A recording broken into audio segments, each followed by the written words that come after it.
दोस्तों, कृष्ण जी को तो आप सभी जानते ही होंगे। उनके परिचय की ज़रूरत तो मुझे नहीं लगता शायद किसी को है।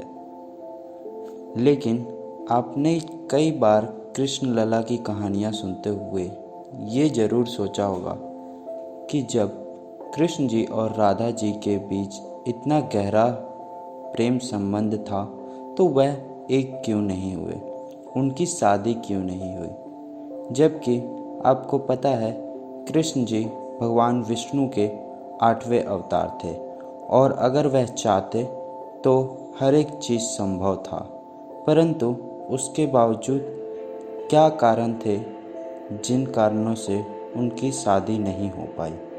तो आइए जानते हैं।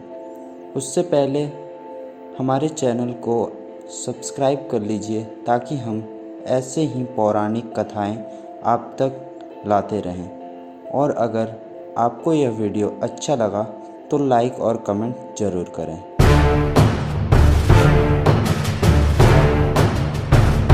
दोस्तों, कृष्ण और राधा का प्रेम अपने आप में एक मिसाल है। आज भी दो प्रेमी को निस्वार्थ प्रेम करते देख लोग कह देते हैं कि यह दोनों बिल्कुल राधा कृष्ण जैसे हैं। लेकिन क्या आपको मालूम है कि जब राधा और कृष्ण के प्रेम के बारे में राधा के घर वालों को पता चला तो उन्होंने राधा का घर से बाहर निकलना दुश्वार कर दिया था। परंतु कृष्ण की बांसुरी की धुन जब भी राधा के कानों में पड़ती तब वह खुद को कृष्ण से मिलने से रोक नहीं पाती थी। इसलिए घरवालों ने राधा को खाट में बांध दिया था। पूर्णिमा की एक शाम राधा कृष्ण की बांसुरी की धुन सुनकर बेचैन हो उठी। उधर कृष्ण को भी राधा की पीड़ा का एहसास हो गया था। कृष्ण अपने भाई बलराम के साथ राधा के छत पे पहुँचे और खाट में बंधी राधा को रस्सी खोलकर मुक्त किया। पूर्णिमा की यह अंतिम रासलीला थी।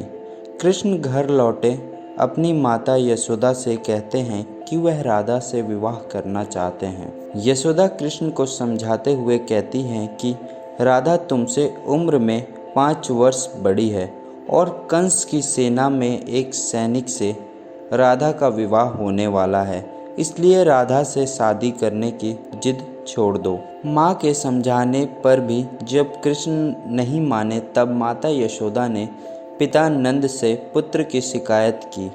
नंद अपने पुत्र कृष्ण को लेकर गर्गाचार ऋषि के आश्रम में गए। वहाँ गर्गाचार ऋषि ने कृष्ण को समझाते हुए कहा कि हे कृष्ण, धरती पे तुम्हारा जन्म धर्म की रक्षा के लिए हुआ है और तुम्हें अपने लक्ष्य से भटकना नहीं चाहिए। गुरु की बात सुनकर कृष्ण ने विनम्रतापूर्वक कहा कि गुरुदेव, मेरा मन गायों, पर्वत, जंगल, ग्वाल बालों में लगता है। मैं इन्हीं के बीच रहना चाहता हूँ। कृष्ण के मुख से यह सुनने के बाद गर्गाचार ने विचार किया कि कृष्ण को उनके जन्म की सच्चाई बताने का समय आ गया है। राधा से विवाह के लिए एक तरफ कृष्ण का आग्रह था तो दूसरी तरफ यशोदा और नंद की वंश मर्यादा। इस पर गुरु गर्गाचार ने कृष्ण को उनके जन्म के बारे में सब कुछ बताना शुरू किया। गुरु गर्गाचार ने उन्हें बता दिया कि वह नंद और यशोदा के पुत्र नहीं हैं और ना ही उनके जीवन का मकसद कुछ और है। उन्होंने कहा कि नारद मुनि भी बिल्कुल कृष्ण जैसे गुणों वाले महामानव के आने की तारीख, स्थान और समय की भविष्यवाणी कर चुके हैं। उन्होंने कृष्ण से कहा, तुम मुक्तिदाता हो, धर्म की स्थापना करने के उद्देश्य से तुम्हारा जन्म हुआ है। ये सुनते ही कृष्ण के भीतर जबरदस्त बदलाव आया और वह गोवर्धन पर्वत की ओर बढ़ चले। और कहा जाता है कि इसके बाद राधा और कृष्ण आपस में कभी नहीं मिले।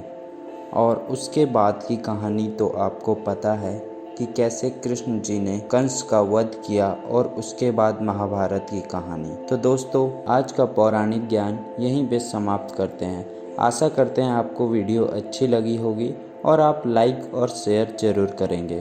धन्यवाद।